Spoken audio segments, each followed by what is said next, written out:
इस संसार में कोई सत्ता है? अगर ईश्वर से बड़ी कोई संसार में सत्ता है तो वो ईश्वर ही है, क्योंकि ईश्वर से बड़ी कोई सत्ता है नहीं। ईश्वर का कोई आकार हो सकता है?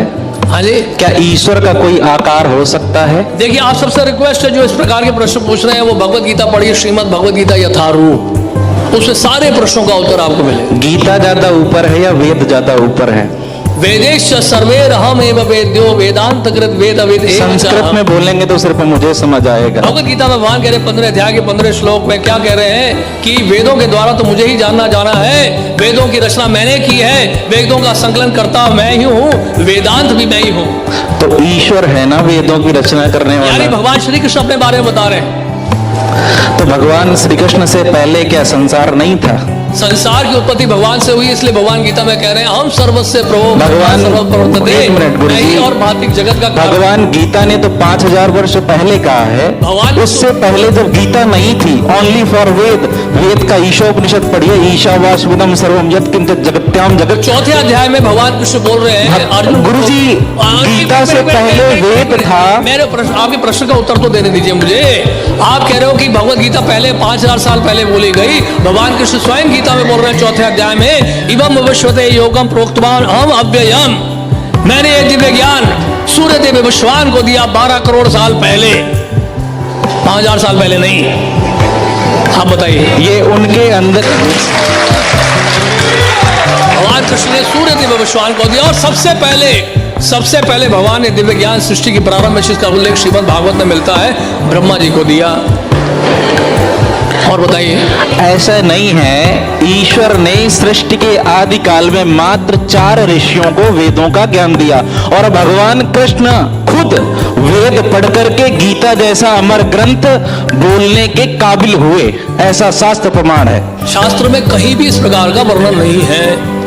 क्या भगवान दिखा दीजिए पहले। क्या भगवान नहीं, भगवान राममान नहीं थे? उन्होंने तो गीता का अध्ययन नहीं किया, गीता का अध्ययन नहीं किया। गीता का अध्ययन भगवान को करने की आवश्यकता नहीं है, क्योंकि वो भगवान है। गीता का अध्ययन आपको और मुझे करना होगा। क्यों? एक मिनट गुरुजी, भगवान का अर्थ क्या होता है? गीता का अध्ययन भगवान का अर्थ क्या होता है? मुझे करना है। भगवान का अर्थ क्या होता है? एक परिवार के लिए पति भगवान नहीं होता? उसी प्रकार से भग कल्याणार्थक धातु होती, जिसके 6 अर्थ निकलते हैं। दर्जा दिया जाता है, सम्मान किया जाता है, इसका मतलब ये नहीं कि वो भगवान है। भाई, परिवार के लिए वो भगवान है। भगवान कृष्ण ने पूरे संसार के लिए कल्याण का काम किया, वो संसार के भगवान है। इसी प्रकार से आप देखिए, कोई कुल भगवान होते हैं, कोई गांव के भगवान का मतलब ये है कि आप संसार के अच्छे काम करने लगो, आप भगवान बन जाओगे। ईश्वर भगवान नहीं हो सकता। दोनों के बहुत बड़े अंतर है, मैं इसको व्याकरणिक अर्थ से निकाल सकता हूं। ईश्वरा परमा कृष्ण सच्चिदानंद विग्रह अनादिरादिर गोविंदा सर्व कारण कारण। परम ईश्वर भगवान श्री कृष्ण है, सच्चिदानंद विग्रह है, सभी कारणों के कारण है, वो अनादि है, उनका कोई आदि नहीं है। ब्रह्मा जी कह रहे हैं ब्रह्म संहिता में, अगर भगवान कृष्ण खुद ईश्वर हैं तो उन्हें ईश्वर की आराधना करने की क्यों आवश्यकता पड़ी? जाना है, आपके बहुत सारे प्रश्न हैं, आप कभी समय लेकर हमारे पास आइएगा, क्योंकि बहुत सारे। मेरा एक ही प्रश्न और है, अगर भगवान कृष्ण खुद ईश्वर हैं तो उन्हें ईश्वर की आराधना करने की आवश्यकता क्यों पड़ी? भगवान कुछ भी कर सकते हैं। भगवान तो अर्जुन का रथ भी चला सकते हैं, भगवान शिव जी को जल भी चढ़ा सकते हैं, वो भगवान की इच्छा है, वो कुछ भी करें। हम क्यों उनको चुनौती दे रहे हैं? भगवान ने ऐसा क्यों किया? तो भगवान और ईश्वर में अंतर है। ईश्वर निराकार है, जो उसका आकार हो ही नहीं सकता। वेद खुद कहता है ईशावास्मिदं सर्वम यत्किंच जगत्याम तेन बुंदिता। ईश्वर और गीता खुद कहती है, भीष्म पितामह खुद कहते हैं ईशावास्यम इदं सर्वम यत्किंचित जगत्याम। जगत का मतलब ये है कि जो भी आप खुद देख रहे हैं, चेत हो, अचेत हो, एनिमेट हो, इनएनिमेट हो, its own and controlled by the supreme Lord. हाँ, तो वो परमात्मा सुप्रीम पावर है, और जो भी उसके भक्त हैं, वो भगवान कृष्ण हो, भगवान राम हो, जो भी हो, वो सिर्फ और सिर्फ भगवान है। उन्होंने सिर्फ ईश्वर के प्रति जाने के लिए आग्रह मात्र किया है। बुरा मत मानेगा, आप जो सिद्धांत बोल रहे हैं, दर्शन बोल रहे हैं, उसको मायावाद कहते हैं।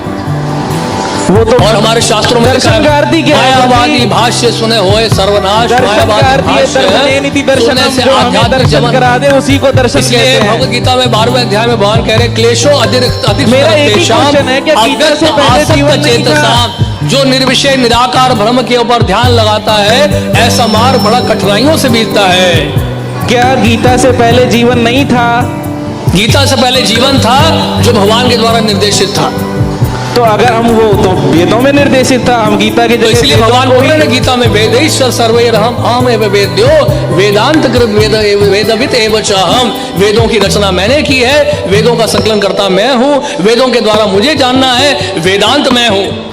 ईश्वर का न कभी जन्म होता है न कभी वो मरता है। भगवान कृष्ण का जन्म हुआ है इसलिए गर्भ भगवान से। गीता के 4th अध्याय में कह रहे इस हैं कारण जन्म से कर्म वो च मे ईश्वर नहीं दिव्यम हो सकते, महान पुरुष हो जन्म सकते कर्म हैं। च मे दिव्यम एवं यो वेति तत्वतः त्यक्त्वा देहम पुनर्जन्म नैति मामेति स अर्जुन। भगवान कहते हैं मेरा जन्म और मेरा कर्म दोनों ही दिव्य है।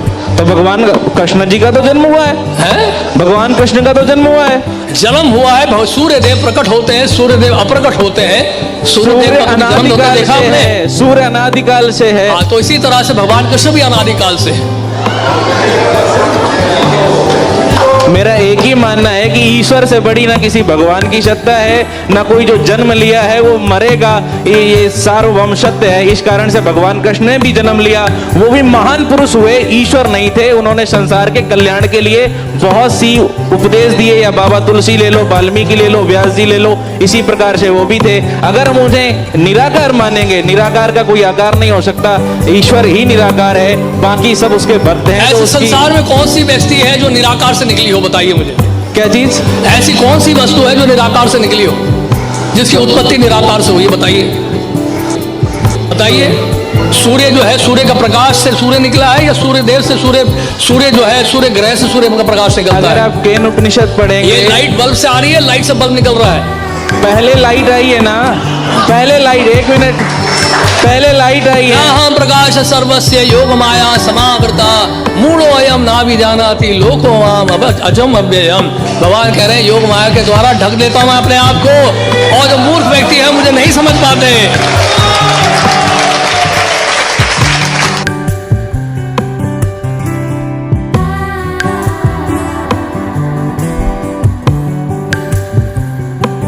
ऋग्वेद मंडल नंबर 9 सूक्त नंबर 86।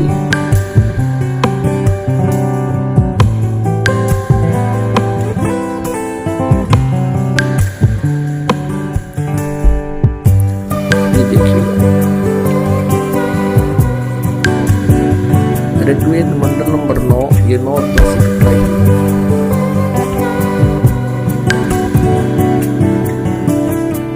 प्रकाशक है सार्वदेशिक आर्य प्रतिनिधि सभा,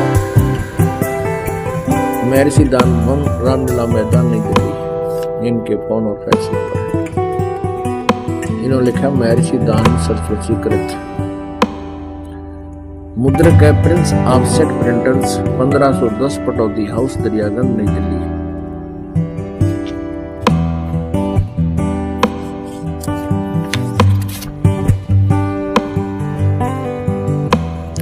ऋग्वेद मंडल नंबर 9 सूक्त नंबर 86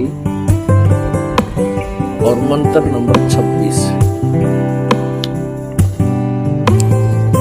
इसमें क्या लिखा है, इन्हीं का अनुवाद है। यज्ञ करने वाले यजमानों के लिए परमात्मा, यज्ञ माने धार्मिक अनुष्ठान करने वाले, यजमान माने भक्तों के लिए परमात्मा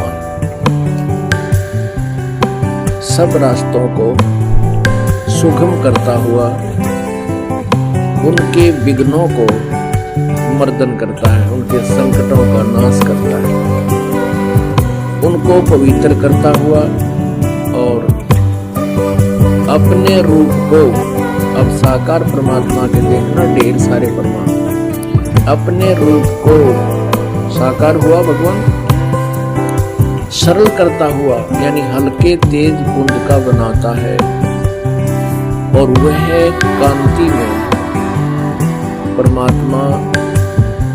अब यहाँ इन्होंने कबीर को सर्वज्ञ लिख दिया है।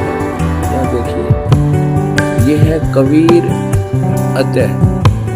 अतो, कबीर अतो, ये कबीर, हम इसको वह बोलते हैं, वह को कबीर। इन्होंने इसको अपसर्ग लगा दिया, इसको हम रे लगा कर हलंत भी लगा सकते हैं, अपसर्ग हटा करके, तो भी कोई व्याकरण त्रुटि नहीं।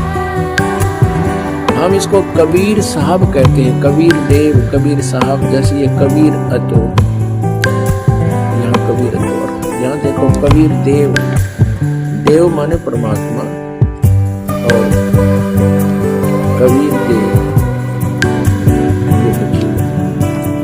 ये है ऋग्वेद मंडल नंबर 9 सूक्त नंबर 20 मंत्र नंबर 1 में ये समझ लिखा है कबीर देव। देव माने परमेश्वर और कबीर, हम कबीर देव कहने लगे, कबीर देव, कबीर साहब, हम वह को वह बोलते हैं। एक थोड़ा सा उदाहरण यहाँ देना पड़ेगा तब आसानी से हमारा समझ में आएगी। आपको दिखाते हैं। अब आपको इन्हीं जो व्याकरण के जानने वाले माने जाते थे, संस्कृत के विद्वान समझे जाते थे, ये नकली महर्षि दानंद ने इन वेदों में बैठा रखा अनुवाद करने का। ये दानंद जी का अनुवाद नहीं है जो आपको दास दिखा रहा था, नहीं तो ये इसका भी नाश कर देता। ये नाम दानंद का इसलिए लिख रखा है कि इसके नाम तो ये व्याख्या करते। ये 9वां और 10वां मंडल ऋग्वेद का दानंद जी का अनुवाद नहीं है। ये तो एक आचार्य का अनुवाद है जो दानंद जी के ही सिद्धांत को महत्व देता रहा, लेकिन सच्चाई को वो छुपा नहीं सका। अब यहाँ कबीर देव को, जैसे यजुर्वेद है उसके ऊपर र लगा हुआ है और कहीं पर केवल यजु भी लिखा हो प्रकरणवश, तो वहां भी विद्वान पुरुष को अंडरस्टूड होता है कि ये यजुर्वेद की जानकारी है। Yajurveda is a Holi book, Yajurveda एक पवित्र पुस्तक है और उसके विषय में चर्चा कहीं लिखी गई है,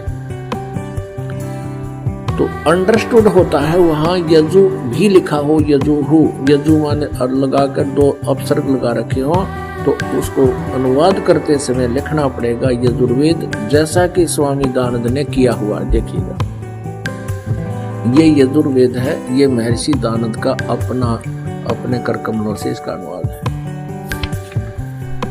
ये अनुवाद करता स्वामी दानंद है, राइटर नहीं है वेदों का। राइटर तो वेद व्यास जी। प्रकाशक है सार्वदेशी कार्य प्रतिनिधि सभा 2/5 महर्षि दानंद भवन रामलीला मैदान नई दिल्ली। संपूर्ण 40 अध्याय महर्षि दानंद सरस्वती कृत। मुद्रक Prince offset printers 1510 Pataudi house Daryaganj नई दिल्ली से। अब देखिएगा इसके 36वें अध्याय में, ये है 36वां अध्याय, 36 अध्याय आरंभ। इसके प्रथम मंत्र में ही लिखा है रचम वाचम परपधे मनो यजु परपधे। ये यजु शब्द लिखा है, इसके 2 अपसर्ग लगा दी गई है और यहां देखिएगा इनका अनुवाद किया महर्षि दानंद ने। ये यजु अपसर्ग लग के यजु लिखा हुआ है और इन्होंने फिर इसको अनुवाद करते समय यजुर्वेद लिखना पड़ा। ये बिल्कुल सही है।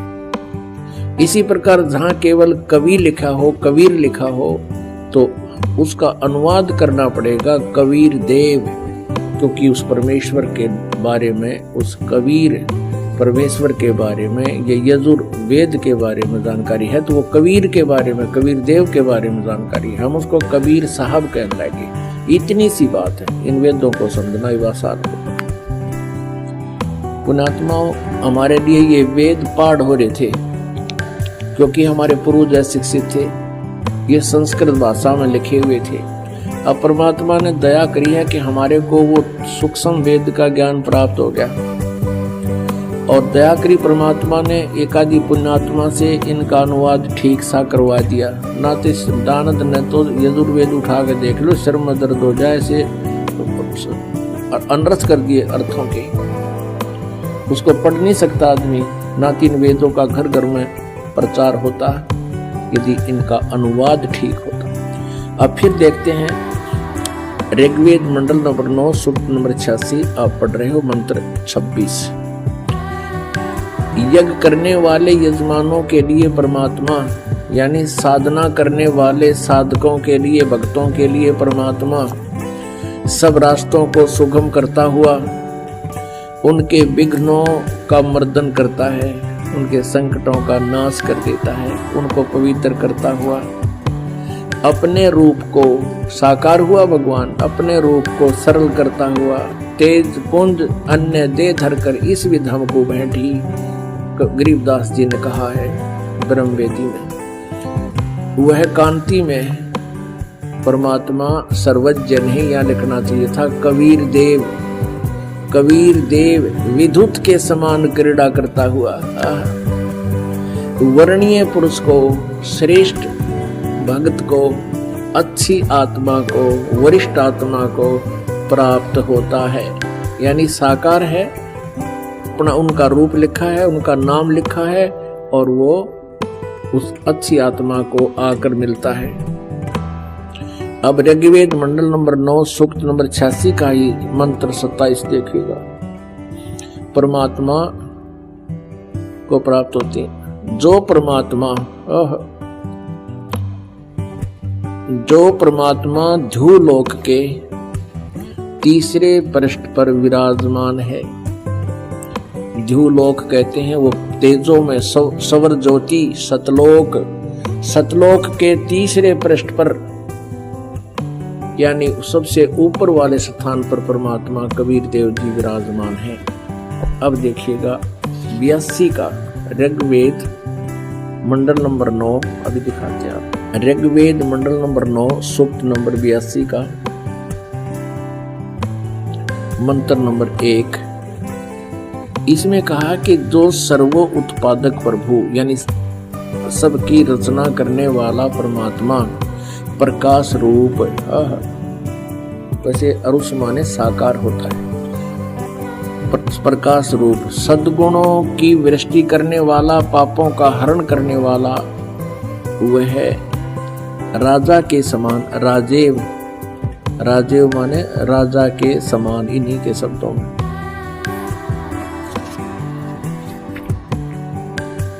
राजा के समान दर्शनीय है, राजा के समान देखने योग्य है, साकार है।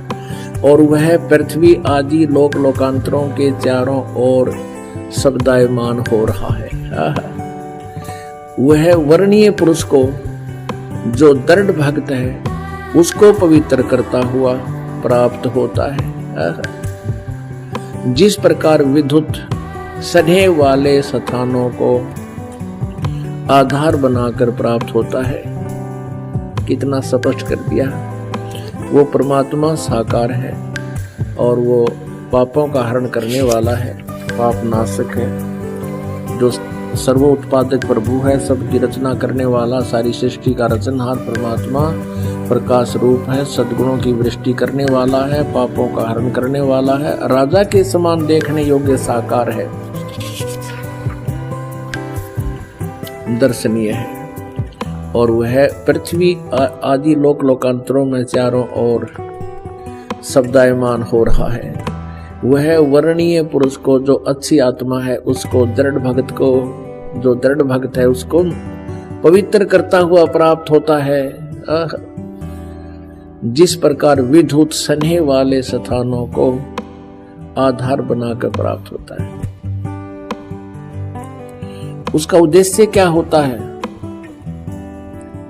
उस परमात्मा का? हे परमात्मन, उपदेश करने की इच्छा से। ऋग्वेद मंडल नंबर 9 सूक्त नंबर 82 मंत्र नंबर 2 अब हम पढ़ रहे हैं। हे परमात्मन, उपदेश करने की इच्छा से आप, यानी यथार्थ ज्ञान देने के उद्देश्य से आप महापुरुषों को प्राप्त होते हो, अच्छी आत्माओं को मिलते हो, और आप अत्यंत गतिशील पदार्थ के समान, यानी बहुत स्पीड से चलने वाले हो, हमारे अध्यात्म यज्ञ को प्राप्त होते हो। जहाँ धार्मिक अनुष्ठान होते हैं वहां पर आप तुरंत आ जाते हो। आप कबीर देव हैं। अब यहाँ स्पष्ट समझ लेना पुण्यात्माओं, इन्होंने कबीर का अर्थ सर्वज्ञ कर दिया।